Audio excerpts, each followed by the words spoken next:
On a tous déjà vu ce plat trôner sur la table lors d'un grand repas de fête, les fameux délices de veau ou plus communément les abats.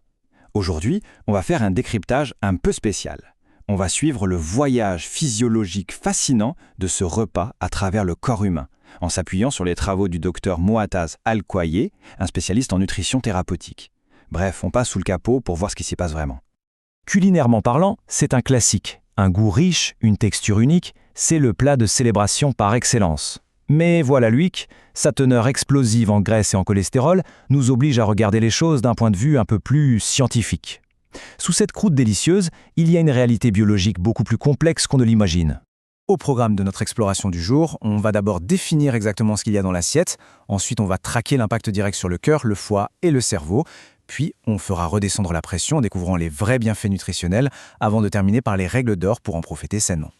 Première étape, de quoi parle-t-on exactement? Qu'est-ce qu'on s'apprête à envoyer dans notre système digestif?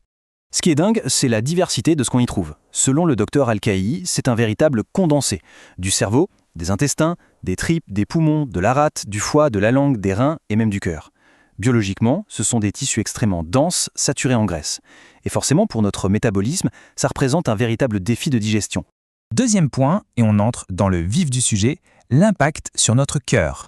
Visuellement, si on a une infographie médicale sous les yeux, on verrait ce cœur stylisé en 2D s'illuminer d'un rouge vif presque alarmant sur un fond sombre. Et pour cause, la mécanique est impitoyable. Étape 1, le corps encaisse une dose massive de graisse saturée. Étape 2, ça provoque un pic fulgurant de mauvais cholestérol, le fameux LDL. Et étape 3, cette graisse commence insidieusement à s'accumuler sous forme de plaques à l'intérieur même des artères. Les conséquences se font sentir sur 2 tableaux. À long terme, c'est du sérieux. Risque d'athérosclérose, montée en flash de la tension artérielle et un risque global de maladie cardiaque décuplé. Mais même à court terme, littéralement juste après avoir posé la fourchette, le corps réagit. On a tous connu cette sensation d'avoir le corps lourd comme du plomb, accompagné d'un rythme cardiaque qui s'accélère soudainement. Troisième étape, on descend un peu plus bas dans l'organisme, direction le foie. Là, c'est un concept fascinant qu'on appelle le stress hépatique. L'afflux de graisse est tel qu'il exerce une pression biologique monstrueuse sur le foie. Dans notre modèle visuel, on verrait cet organe teinté de marron s'enflammer littéralement, luttant de toutes ses forces pour filtrer tout ça. Résultat des courses, les graisses finissent par s'agglutiner directement sur l'organe. Et ce surmenage ne passe pas inaperçu. Digestion complètement ralentie, léthargie, épuisement total et indigestion chronique. Le plus inquiétant, c'est que pour les groupes à risque, comme les personnes en situation d'obésité ou celles qui ont déjà un foie gras, cette charge de travail supplémentaire devient un véritable danger. Quatrième point, on remonte tout en haut, le cerveau. Et oui, on va voir comment notre système cognitif est frappé de plein fouet par ce qui se passe dans nos intestins. C'est un pur bras de fer pour l'énergie. D'un côté, on a le cerveau, représenté en jaune vif, qui hurle pour avoir un bon flux sanguin afin de rester concentré.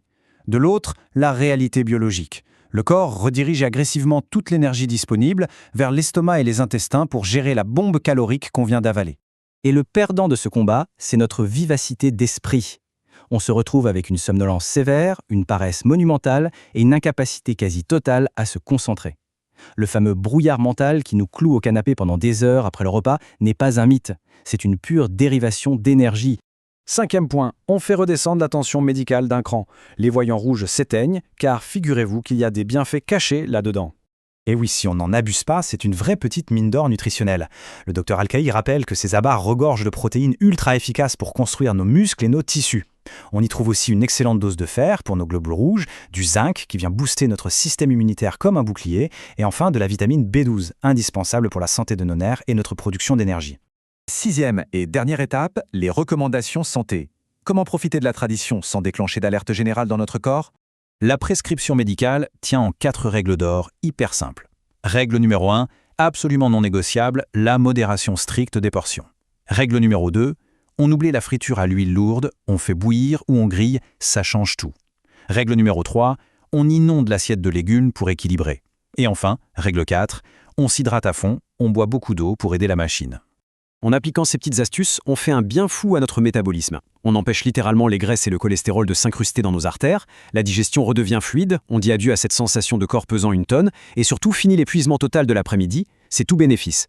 Pour conclure ce décryptage du jour, il reste une question assez philosophique finalement. Quand on visualise aussi clairement la tempête qui se déroule dans notre cœur, notre foie et notre cerveau, est-ce que ça change fondamentalement la façon dont ce plat traditionnel va goûter lors de la prochaine bouchée? C'est une réflexion fascinante sur le lien entre nos traditions et notre biologie. Et c'est assurément une pensée à garder en tête lors du prochain grand repas.